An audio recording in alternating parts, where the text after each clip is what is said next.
E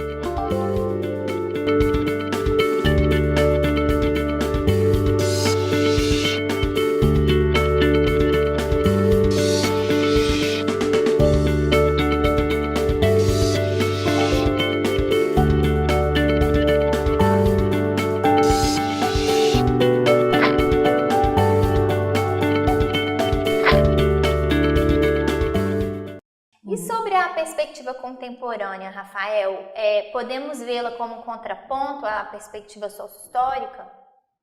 Não como um contraponto em si. Para fazer essa discussão da perspectiva sócio-histórica à contemporânea, é importante a gente ter em mente a ideia de que todo conceito nas ciências humanas e sociais ele é pensado a partir de uma realidade, né? De um contexto histórico, de uma conjuntura histórica. E como a realidade se transforma, assim como o contexto histórico, a história está em constante transformação, os conceitos eles também são ressignificados. Nesse aspecto, né, a educação integral na perspectiva contemporânea, ela assume outros sentidos. Em alguns pontos conserva elementos da perspectiva sócio-histórica, em outros pontos ela traz elementos novos, né? E concomitantemente a um processo de ressignificação, né, de atribuição de novos sentidos ao conceito, a gente pode questionar também se há um esvaziamento teórico-conceitual acerca da educação integral. No sentido de que talvez na contemporaneidade, né, dentro da academia, em documentos oficiais, possa ocorrer uma apropriação superficial do conceito. Né? Isso... Às vezes até misturando educação integral com educação em tempo integral. Né? A gente e aí, vê nesse muito ponto isso. não seria uma ressignificação, mas seria uma confusão. Exatamente, confusão conceitual. Temas, né? Exatamente. Então nós temos esses dois processos, de ressignificação, ou seja, de atribuição de novos sentidos ao conceito e também de uma falta de apropriação ou de uma apropriação superficial, indevida. Na contemporaneidade, a educação integral ela assume alguns aspectos, né, que se destacam. Primeiro, a ideia de proteção integral, né, relacionar a educação integral à proteção integral. Há também uma relação da educação integral à ampliação da jornada escolar e uma relação entre educação integral e extensão e integração curricular. Nós vamos discutir agora isoladamente cada um desses pontos, né? Educação sabendo que eles se misturam, eles se misturam, mas só para fins didáticos, né, para organizar o entendimento, né? A educação integral, na perspectiva da proteção integral, ela caminha no sentido de uma ampliação das funções da escola, para além dos aspectos relacionados ao ensino e dos aspectos formativos. Ou seja, a escola ela passa a assumir responsabilidades que remetem a atendimento básico dos alunos, né? A questão de saúde, de higiene, de alimentação. E nós percebemos, né, é possível perceber que na contemporaneidade isso indica uma relação onde a função primária da escola, que é a construção do conhecimento, né, ela passa a ser secundarizada. E essas questões, né, do atendimento aos alunos, a ideia da proteção integral, ela toma um escopo que supera as relações do ensino e as relações da formação. O que faz dos projetos de educação integral e tempo integral assumir um viés assistencialista, né, que atua muito no sentido de promover esse atendimento dessas necessidades básicas, mas constrói um projeto precário de educação e de formação. Nós temos até uma autora muito interessante, Evelina Gebali, que criou uma expressão, né? Ampliação para menos para as escolas públicas, ou seja, elas são ampliadas em suas funções, mas essa ampliação é para menos na medida em que ela, de alguma maneira, secundariza essa discussão dos conhecimentos, da apropriação dos conhecimentos em detrimento dessas outras funções. Já leu sobre isso. E é um processo que não é negar a importância de se atuar no âmbito, né, desse atendimento a necessidades básicas de alimentação, dada a realidade da sociedade brasileira. Mas é pensar que a escola não pode perder de vista essa função primária. A construção do conhecimento ela tem que ser prioritária nessa relação, que é a natureza da instituição escolar. Nesse sentido, a Eveline vai dizer que tanto a escola quanto a assistência podem ter suas funções prejudicadas. Nenhuma das duas vai realizar suas funções, né, da forma como elas foram concebidas. Segundo ponto na questão contemporânea que associa a educação integral a ampliação da jornada escolar, ou seja, na perspectiva do tempo integral, ao menos 7 horas diárias de escolarização. É importante a gente ressaltar que associar a educação integral ao tempo integral, à ampliação da jornada escolar, isso está presente na perspectiva sócio-histórica. Mas, na perspectiva sócio-histórica, há uma relação de buscar entender essa ampliação do ponto de vista de uma formação multidimensional e integral dos sujeitos.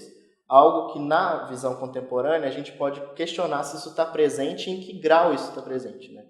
Em alguns contextos, acredito que relaciona-se o conceito de educação integral estritamente a uma ampliação, sem pensar um projeto de formação. Mais tempo na escola. A criança tem que ficar mais tempo na escola, assim, mas mais tempo fazendo o quê? Né? Que atividades são assim tão significativas ou são colocadas nessa escola para que realmente essa formação mais ampla aconteça? Outro aspecto da perspectiva contemporânea, né, do conceito de educação integral remete à ideia de extensão e integração curricular, que ocorre, na maioria das vezes, por meio da promoção de oficinas, né, com aspectos interdisciplinares, ou seja, assume uma outra configuração que não a configuração disciplinada das disciplinas regulares, português, matemática, mas você vai ter temas para explorar e trabalhar que abordam diferentes saberes, né, de diferentes campos. Mas isso é interessante, né? Agora o problema é como que isso é feito. A ideia é interessante, mas a forma como isso tem se configurado, né, na política atual traz alguns problemas e alguns questionamentos que a gente tem que debater e discutir. Uma que há nesses programas, né, por meio da promoção das oficinas, uma estrutura de turno e contraturno. Ou seja, você não consegue construir na jornada escolar uma comunicação entre o período do dia, né, entre as disciplinas regulares e o que acontece nas oficinas. Muitas vezes isso fica dissociado. Exatamente.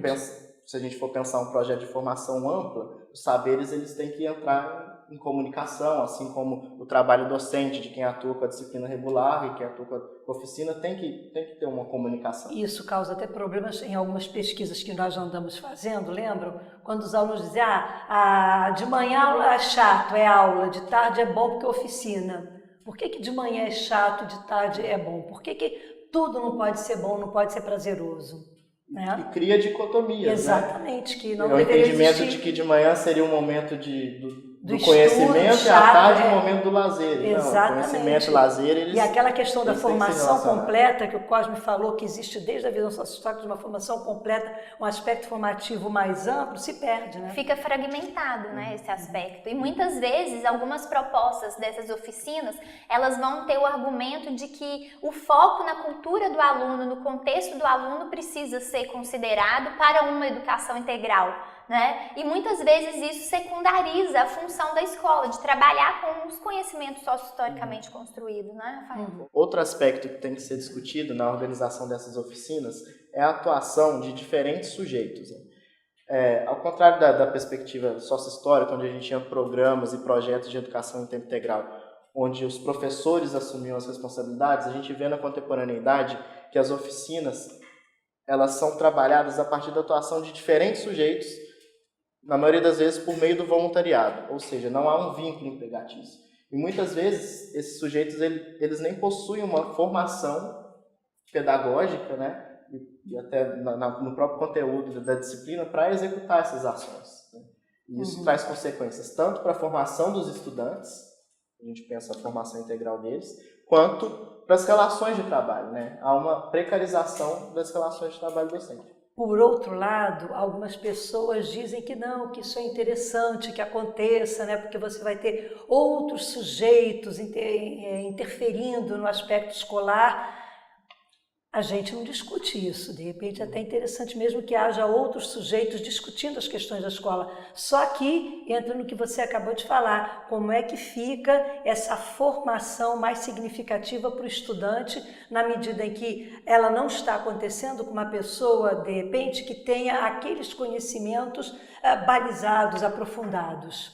Né? Isso pode acontecer, né? Porque geralmente são oficineiros, são monitores, pessoas com muito boa vontade, voluntários, mas às vezes sem sem aquele total conhecimento que seria necessário naquele momento e naquela formação. Não se trata de negar a importância desses conhecimentos e desses saberes, né? Dos educadores populares, né?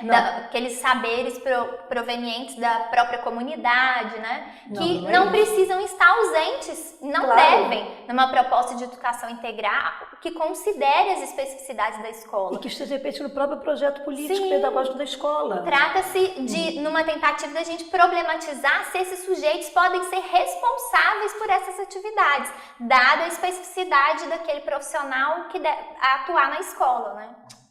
Mais um ponto que tem que ser problematizado na questão do conceito da educação integral relacionado à extensão e integração curricular é que muitas vezes essas oficinas elas são promovidas em espaços não escolares, ou seja, para além da instituição escolar.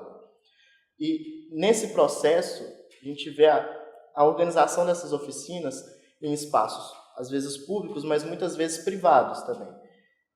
Instituições que possuem determinadas concepções, né? Determinados projetos de sociedade, de educação. E cabe questionar esses projetos e até que ponto talvez essas instituições elas caminham na contramão da concepção de uma própria educação pública, né? De uma formação completa para a emancipação do sujeito. Rafael, é nesse caso que entram aqueles conceitos de cidade educadora, não é? Sim, aqui nós temos essa organização, a partir desse discurso da cidade educadora, que se baliza também muito em função de aceitar ou de entender que o Estado não é capaz de gerir as instituições públicas de ensino e que, dada a complexidade da sociedade atual, a escola ela não dá conta de atender essas demandas e que é necessário trazer e atuar em conjunto com organizações da sociedade civil. E nesse ponto que a gente vê a entrada dessas instituições privadas e que cada vez possuem um escopo e uma força maior na implementação e direção dessas políticas. Também existe uma outra dimensão nessa visão das cidades educadoras que diz que a cidade ela tem vários equipamentos culturais que são importantes, que são significativos, que as crianças e adolescentes devem conhecer. Tudo bem. Agora, será que todas as cidades ou em todos os espaços da cidade existem esses equipamentos culturais para serem apreendidos e serem realmente apropriados pelas crianças? Nem sempre, né? E será que há um planejamento, né? Considerando a especificidade do trabalho pedagógico em relação à integração desses conhecimentos a serem trabalhados fora da escola com aquilo que é trabalhado na escola? Em muitos contextos acredito que há uma falta de comunicação, né? E nesse ponto é importante a gente ressaltar que não há problema que o aluno se forme para além da escola. Claro. Aliás, é recomendável que essa formação ela se dê em diversos espaços públicos, né? Só que isso, a partir da perspectiva que a gente defende, isso tem que estar num processo onde a escola é centralizada, né? Onde esse projeto de formação ele parta da instituição escolar e que ela possa organizar para que os alunos tenham essa formação completa e possam ter o controle dessas ações também, não ser secundarizada na formação dos alunos. Gente, ouvindo vocês falar, eu estou aqui pensando como é complexa nessa discussão nossa, né? Por isso, eu disse a vocês que essa unidade é a mais complicadinha da nossa disciplina, porque ela envolve a contemporaneidade, todo esse caldo ideológico que nós temos hoje em dia. Porque a gente não pode dizer que a concepção sócio-histórica desapareceu, não, ela está aí, junto com a contemporânea, elas se mesclam. Há momentos em que ela é secundarizada, em que ela é ressignificada, e dentro do nosso conceito a gente percebe isso muito claramente. Porém, nós estamos vivendo a contemporaneidade. É muito difícil você fazer uma análise de uma época na qual se vive. Talvez daqui a uns 50 anos, quando estiver bem velhinhos, talvez a gente consiga saber, pois é, naquela época que pensava. De repente a gente vai chegar a essa conclusão, né? E nós temos diferentes projetos em disputa, né? Exatamente. No que diz respeito à função da escola, ao papel do aluno, ao papel do professor. E essas disputas podem vir a configurar e reverberar diferentes concepções de educação integral. De educação integral para variar na educação, né? Porque tudo acaba acontecendo na educação e acaba, de repente, culpando a coitada da escola, né? Exatamente. Bom, gente, é isso. Esperamos que esta nossa filmagem, essa nossa discussão aqui tenha ajudado vocês a pensar um pouquinho mais sobre as concepções de educação integral e entender quão complexa essa discussão, mas quão desafiante ela é. Tchau, até a próxima. Tchau. Tchauzinho.